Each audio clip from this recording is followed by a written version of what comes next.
أين الدليل على الإرسال؟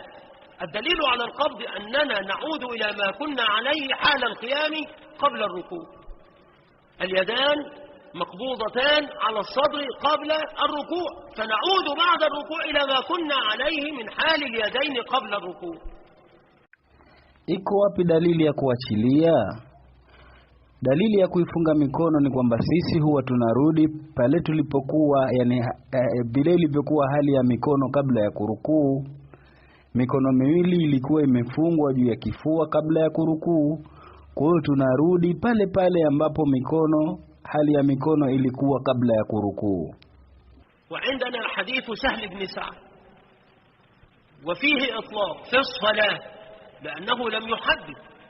كان الناس يؤمرون أن يضع الرجل يده اليمنى على ذراعه اليسرى في الصلاة. قال فإنك إذا نظرت لعموم هذا الحديث في الصلاة ولم يقل في القيام فبين لك أن القيام بعد الركوع يشرع فيه الوضع. نتونا سيسي حديث يا سهل بن سعد na ndani yake kuna itlaq, yani kauli iliyoachiliwa tu. Kauli gani hiyo? Fi swala, yani katika swala, kwa sababu yeye hakuweka mpaka. Akasema kwamba walikuwa watu wakiamrishwa mtu aweke mkono wake wa kushoto, aweke mkono wake wa kulia juu ya dhiraa yake ya kushoto katika swala. Akasema hakika wewe utakapoangalia umumi, yani ujumla wa hadithi hii ya Sahli aliposema fi swala, katika swala, wala hakusema katika kisimamo, akabainisha kwamba kisimamo baada ya rukuu ni kitu ambacho kimewekewa sheria. لأن الصلاة اليدان فيها حال الركوع تكون على الركبتين، في حال السجود على الأرض، في حال الجلوس على الفخذين، في حال القيام، ويشمل ما قبل الركوع وما بعد الركوع.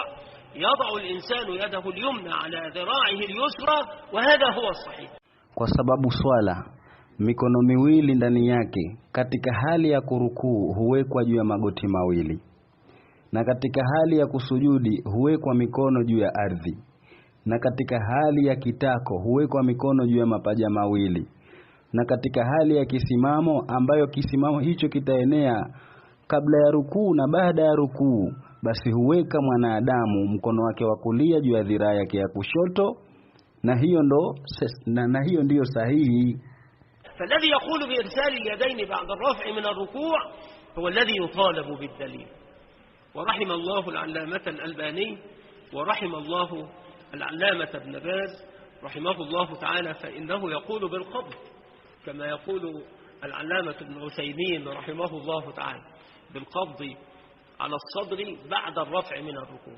فقيل له إن العلامة الألباني يقول في صفة صلاة النبي صلى الله عليه وسلم إن القبض على الصدر بعد الرفع من الركوع بدعة ضلالة.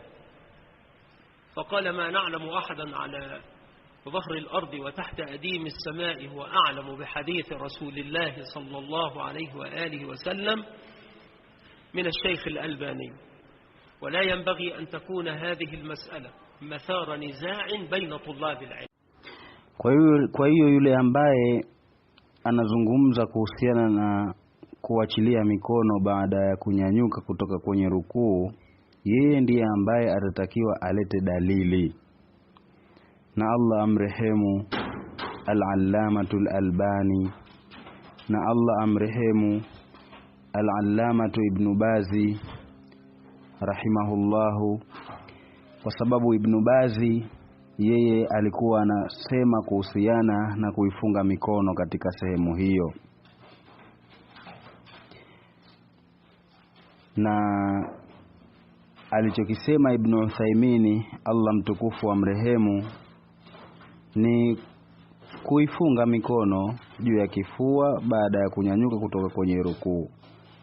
Alisema hivyo Ibn Uthaymeen, hakaambiwa kwamba hakika al-Allama Albani yeye anasema katika kitabu Sifatu Salati Nabii sallallahu alayhi wasallama, anasema kwamba kufunga mikono juu ya kifua baada ya kunyanyuka kutoka kwenye rukuu kwamba jambo hilo ni bid'a. Akasema Al-Allama Ibn Uthaymeen alipopewa hayo maneno kwamba simjui mimi au hatumjui yoyote katika mgongo wa ardhi na chini ya ukingo wa mbingu mtu ambaye anaelewa zaidi hadithi za Mtume sallallahu alayhi wasallama kushinda au kuliko Ash-Sheikhul Albani. Wala haitakikani kwamba masala haya ya kufunga mikono na au kuyaachilia baada ya rukuu, haitakikani kwa masala haya kuwa kuleta mzozo baina ya wanafunzi wenye kutafuta elimu. يعني من ذهب إلى ما يقوله الشيخ الألباني فلا تثريب عليه، ومن قبض على الصدر بعد الرفع من الركوع فلا تثريب عليه، والسنة القبض. Akimaanisha kwamba yoyote yule ambaye atachukua kauli aliyosema Sheikh Al-Albani basi halaumiki, na yule ambaye atachukua kauli ya kufunga mikono